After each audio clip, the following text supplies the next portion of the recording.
Hey Sagis, this is your general October, November, oh my, help me, November reading.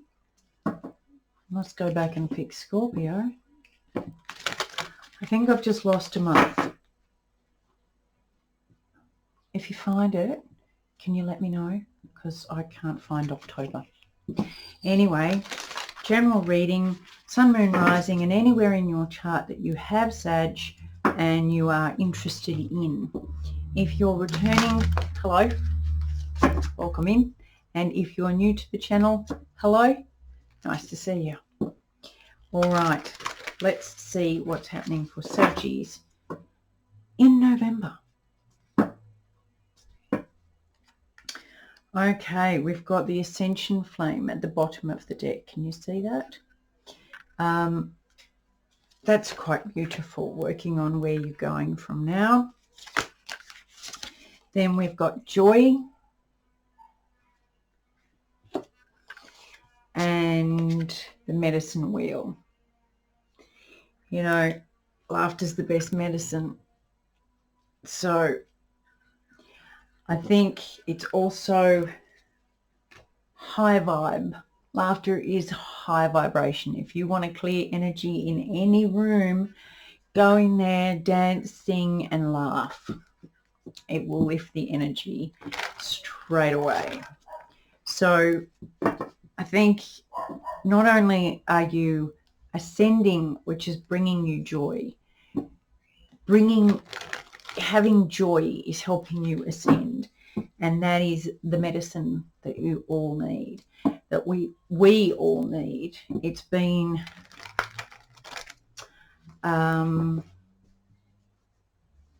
year of introspection and, you know, digging deep.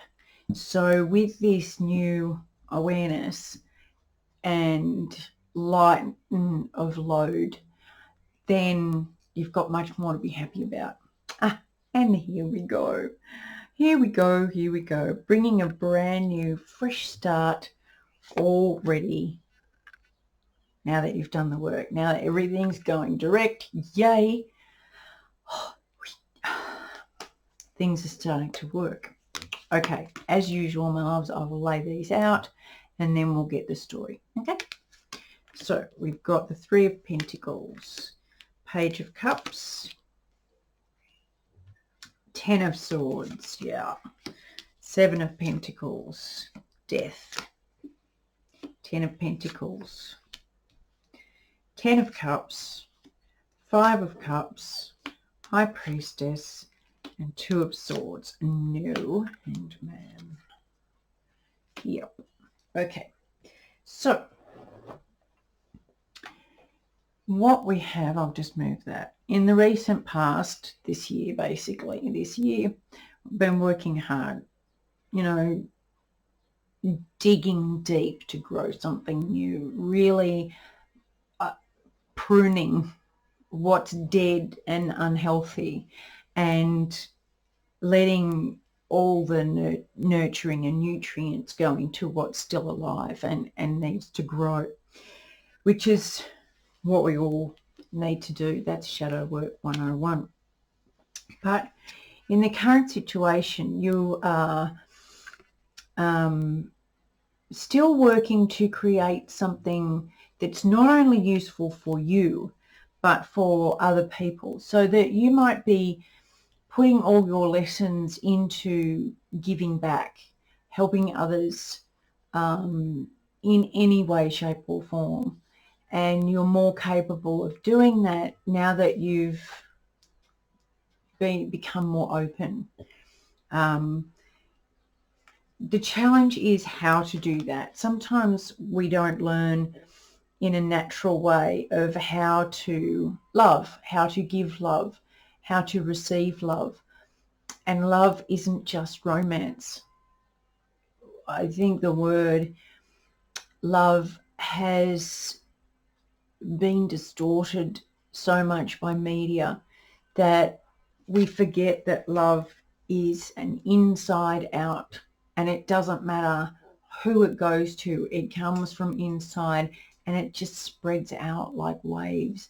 And so it can go to anyone, including yourself, which is very important. But if you're not taught this from a very young age, how are you supposed to know? How are you supposed to learn boundaries on how to give love, when to, take a step back, and allow the people or animals or whatever to come into you? It's unconditional that we're looking for. And the foundation is the Ten of Swords. This is the letting go of all the old beliefs, old values, old voices in your head. This is the end of that cycle. Thank goodness that that's the end of that cycle. And that's at the foundation. So we've got that. Where are we going from now? This is the big end. This is the big transformation that we're going to right now. I love the white horse coming in. It's the hope. It's the lightness of being after the darkness of transformation. And it's kind of, this is my breath of fresh air. This is my ability to feel free. Whether you've done it, I've been lucky enough to do it, or whether you have seen it on television, is riding with your hands out and the wind flowing past you.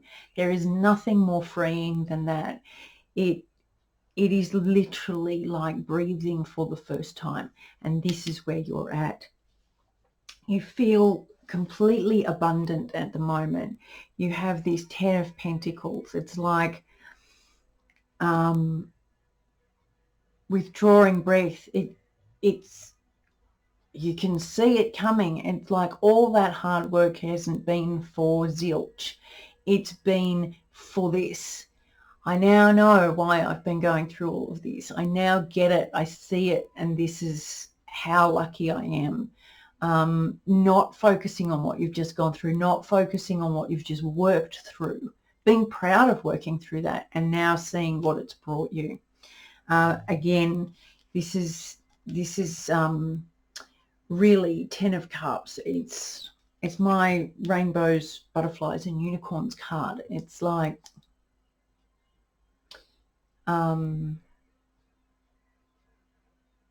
it's very like riding the white horse at full speed. It's just this feeling that everything's coming up roses.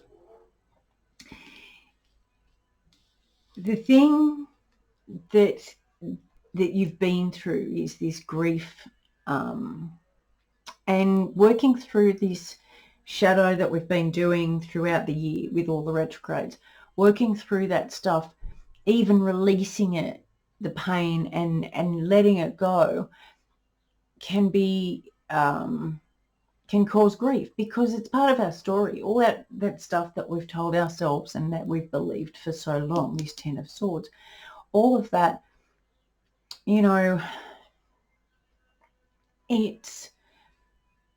it's something that we've had with us the whole time. And to let it go and to see it for what it really is can cause grief, because we can grieve all the time that we've wasted, that we think we've wasted, or we can grieve the vacancy.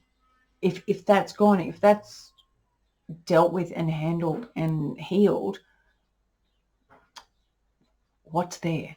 So while you feel all this, your environment might challenge you with this a little bit. There might be people who can say, how can you just get over it like that? And they don't see all the work you've done to get over things.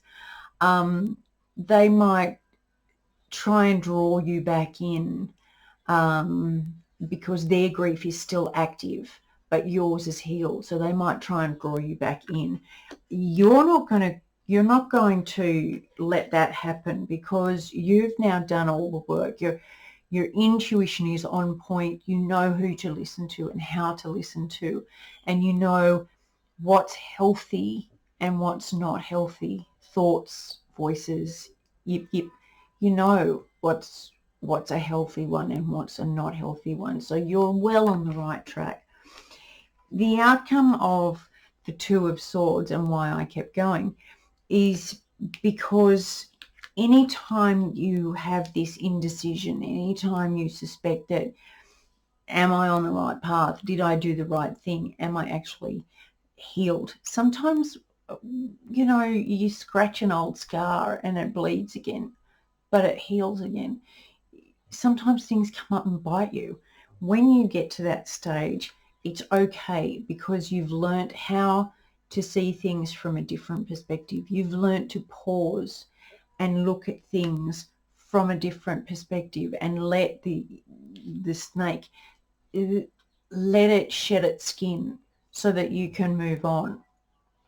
And with this is the higher wisdom card. This is the tradition, but in this case, it's the tradition you know now, because you've gone through this soul-searching, deep digging. You've come out wiser, and so you know that if this happens again, you will just get wiser and wiser and wiser. And going back to this Three of Pentacles and Page of Cups, you get to share that with other people to see and help them grow. Much love. I hope this helps. Bye. See you soon.